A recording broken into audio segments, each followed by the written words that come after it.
नमस्कार शेतकरी मित्रांनो, मी पंकज पतंगे, मल्टीप्लायर अधिकृत विक्रेता। तर शेतकरी मित्रांनो, आज आपण आलेलो आहोत सुदर्शन भवर यांच्या शेतामध्ये।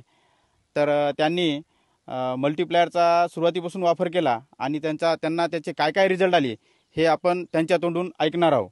नमस्कार। नमस्कार, मी सुदर्शन भवर जामबाजार। मी मल्टीप्लायर सुरुवातीपासून वापरले या पिकासाठी। खतामध्ये पण एकरी 1 किलो टाकून वापरलं। फवारणीमध्ये एका पावाच्या पाकिटमध्ये असे 10 पंप करून फवारणीमध्ये वापरलं आणि तुरीला पण ड्रिचिंगला वापरलं मी एकरी 1 किलो। बरं, तुम्ही समजा याच्या अगोदर जे शेती करत होते तुम्ही, त्या शेतीमध्ये आणि या मल्टीप्लायर शेतीमध्ये तुम्हाला काय फरक वाटते? पिकाच्या वाढीवर फरक वाटला आणि त्याचे हिरवेपणा, कवळेपणा आणि वाढ, पानाची साईज याच्यामध्ये मला फरक वाटला गेल्या वर्षीपेक्षा आणि यावर्षी सुरुवातीपासून वापरत आहे मी। अच्छा अच्छा। तर तुम्ही एकरी किती टाकलं मल्टीप्लायर? एकरी मी 1 किलो टाकलं खतासोबत? अच्छा। आणि फवारण्या किती झाल्या तुमच्या आतापर्यंत? फवारण्या 3 झाल्या कापसाला। प्रत्येक फवारणीला मी मल्टीप्लायर वापरलं। अच्छा। आणि सोयाबीनला तुम्ही? सोयाबीनला बेसल डोस देताना खताला एकरी 1 किलो असं मिसळून टाकलं मल्टीप्लायर। एकरी 1 किलो खतामध्ये मिसळून टाकलं बेसल डोस सुरुवातीला पेरणीच्या पहिले। आणि नंतर याच्या झाल्या 2 फवारण्या, तर फवारणीमध्ये पण याला मी टाकलं फवारणीमध्ये मिसळून।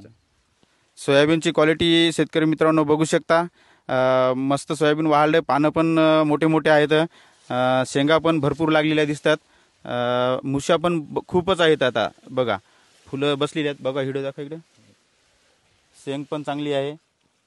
आणि विशेष म्हणजे जमीन खरबाडी असून सुद्धा मल्टीप्लायरचा एकदम चांगला रिझल्ट आलेला आहे इथं।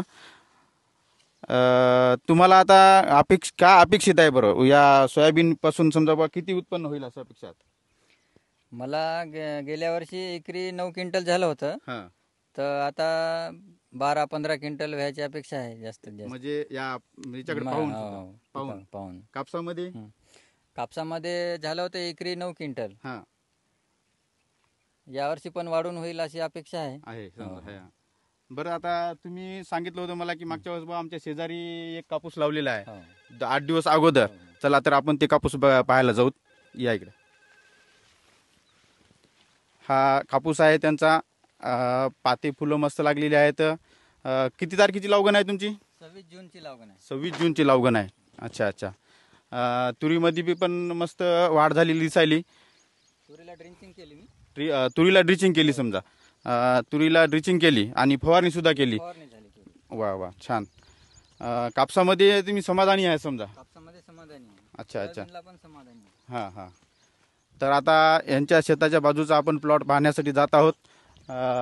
तर त्यांनी यांच्या कापूस लावण्याच्या अगोदर त्यांचा कापूस मिनिमम 8 दिवस अगोदर लावलेला कापूस आहे।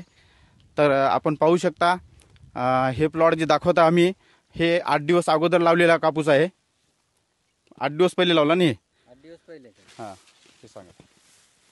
हा शेजारचा कापूस आहे, 8 दिवस अगोदरची लावगण आहे कापसाची।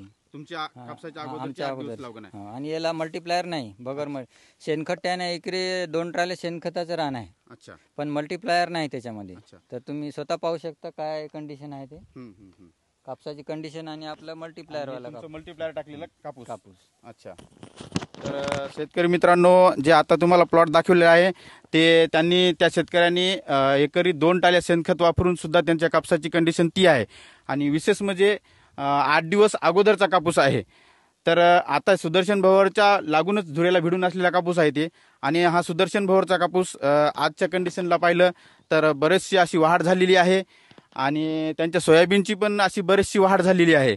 तर शेतकरी मित्रांनो, मी तुम्हाला एवढंच सांगू इच्छितो की एक वेळेस प्रत्येकाने मल्टीप्लायर वापरून बघा, अवश्य रिझल्ट घ्या, त्याचे पहा, वापरून बघा।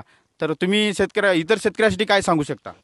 शेतकऱ्यांनी वापरायला पाहिजे, मला याचे रिझल्ट आलेले आहेत आणि शेतकऱ्यांनी वापरायला पाहिजे। पहिले अनुभव घ्यायचा, थोडंसं वापरायचं, फवारणीत वापरा, खतामध्ये मिसळून वापरा, तुम्हाला अनुभव येतेच, 100% अनुभव येते। त्याच्यानंतर मग तुम्ही त्याला कंटिन्यू घेऊ शकता। बरोबर आहे। तर शेतकरी मित्रांनो, आता मी तुम्हाला हा व्हिडिओ बनवून दाखवलेला आहे. याच्यानंतर मी त्यांना किती उत्पन्न झालं काय नाही याचा पण एक व्हिडिओ बनवणार आहे. पण ते आता उत्पन्न झाल्यानंतर तर मी एकच आपणाला विनंती करतो की प्रत्येकाने थोडा तरी एखाद्या एकरचं तरी मल्टीप्लायर वापरून बघा, क्वालिटी बघा. आता तुम्ही क्वालिटी दाखवली या कापसाची आणि त्यांच्या शेजारच्या कापसाची. त्याच्यामध्ये तर शेणखत वापरून सुद्धा त्यांना तेवढा कापूस वाढलेला नाही. यांचा पण वाढला, फुले पातळ चांगली आहेत, यांना फुलपाते पण चांगले लागे दाखवा. यांना पाते पण चांगली आहेत, असं पानं पण मोठे मोठे झालेले आहेत चांगले. तर जमीन पुढे तेवढी विशेष नाही, हां, त्या मानानं जमीन विशेष नसून सुद्धा कापूस त्यांचं म्हणणं आहे की बाबा एकदम चांगला झालाय.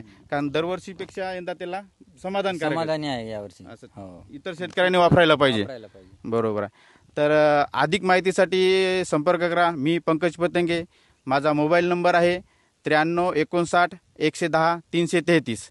तर शेतकऱ्याचा पण तुम्ही कॉन्टॅक्ट नंबर घेऊ शकता. तुमचा नंबर सांगा. 96 23 51 22 35 हा माझा मोबाईल नंबर आहे. या नंबरवर तुम्ही शेतकऱ्याला कॉल करून विचारू शकता की तुम्ही कशा पद्धतीनं वापरलं, कसं नाही, हे सर्व पूर्ण माहिती घेऊ शकता. आणि मला पण तुम्ही कॉल करून तुम्हाला मल्टीप्लायर पाहिजे असेल तर मला फोन करू शकता. मी तुम्हाला म्हणजे तुम्ही फोनवर तुम्हाला पोहोचित करतो. नमस्कार मंडळी.